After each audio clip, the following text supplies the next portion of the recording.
As I predicted last week, the far left is rushing to make this nomination about anything but Judge Barrett's qualifications. The instant she was announced, they started with the same unhinged attacks they have recycled for every Supreme Court nomination by every Republican president since the 1970s. Remember, the far left said Justice Stevens opposed women's rights, that Justice Kennedy would be a disaster for women, that Justice Souter would put the health and lives of Americans at risk. Well, Saturday went like clockwork. The political left took one more look at Judge Barrett's qualifications, gave up on debating the merits, and headed right at the same old scare tactics.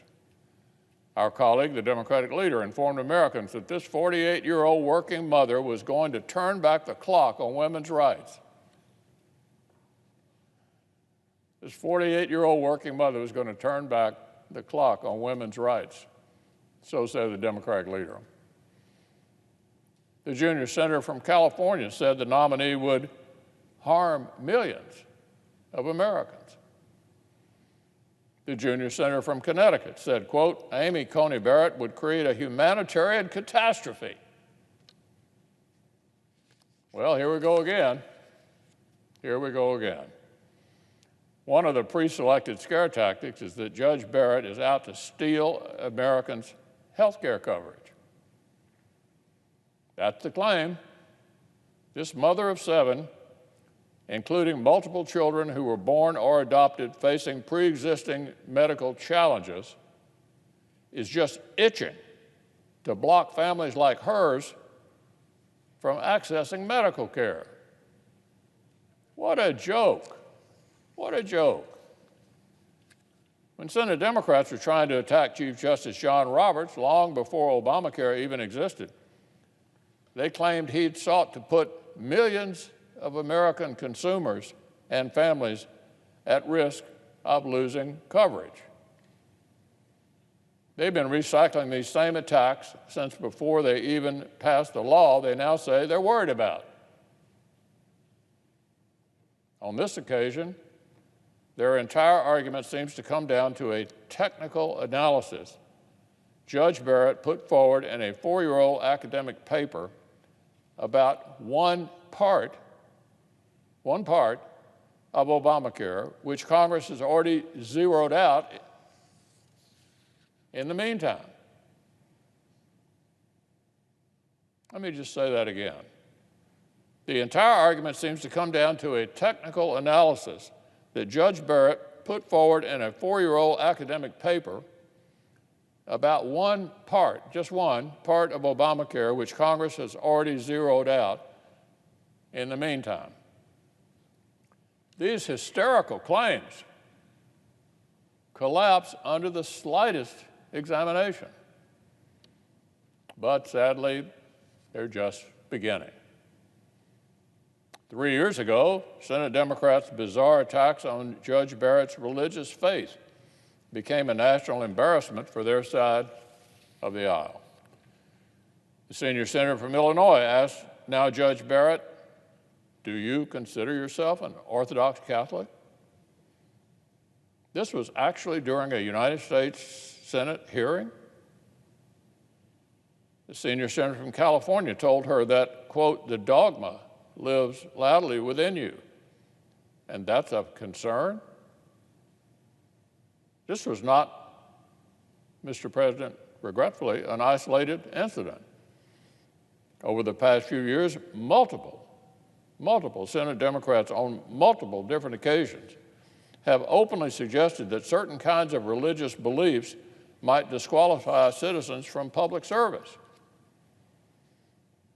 In 2017, the junior senator from Vermont, Senator Sanders, told an executive branch nominee that he had made an indefensible, hateful, Islamophobic statement because he had articulated a personal belief that Christianity gets things right, which Islam gets wrong.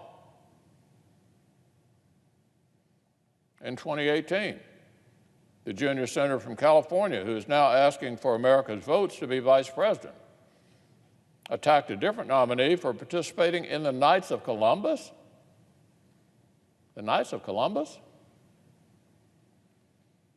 This is a massive, non-controversial Catholic men's association that is known for things like shoveling snow off church sidewalks and hosting pancake breakfasts. Were you aware that the Knights of Columbus opposed a woman's right to choose? Senator Harris asked, as though it were remotely controversial that a famous Catholic organization would subscribe to Catholic teaching on the right to life. The junior senator from Hawaii suggested this nominee would need to quit the organization, quit the Knights of Columbus, to serve as a judge. You'd think the national backlash to all of this would have taught the political left a lesson. But here's what happened in just the past few days. The Associated Press, Reuters, Politico, Newsweek, and the Washington Post have all already run major stories on the Barrett family's private faith practices. Each strongly implied there might be something worrisome or disqualifying if a federal judge were a faithful Christian with strong ties to spiritual groups. Politico's contributing editor literally went and peered around the physical grounds of a religious facility in South Bend so he could report what the youth group had written on their whiteboard. Less than 72 hours in, this is where we are. The elite class is already treating Americans of faith like exotic animals on display in a menagerie. Look, I understand the far left had committed to opposing this nominee before she was even named. I understand some politicians had decided to oppose Judge Barrett before they'd even considered her record. But every time, they choose to use the nominee's personal faith as a political weapon, they will only be reminding millions of Americans why it is so essential to have judges just like Judge Barrett on the bench. Mr. President, in this country, our country, citizens have religious liberty. In this country, our country, there is no religious test for public office. In this country, our country, we have the right to seek the protection of the courts when our free exercise of religion is threatened. That is why we need judges like Judge Barrett who understand our laws and Constitution and will uphold our freedoms accordingly. If the reflexive opponents of Judge Barrett's nomination want to argue otherwise, they'll only be proving how much better she understands our Constitution than they do.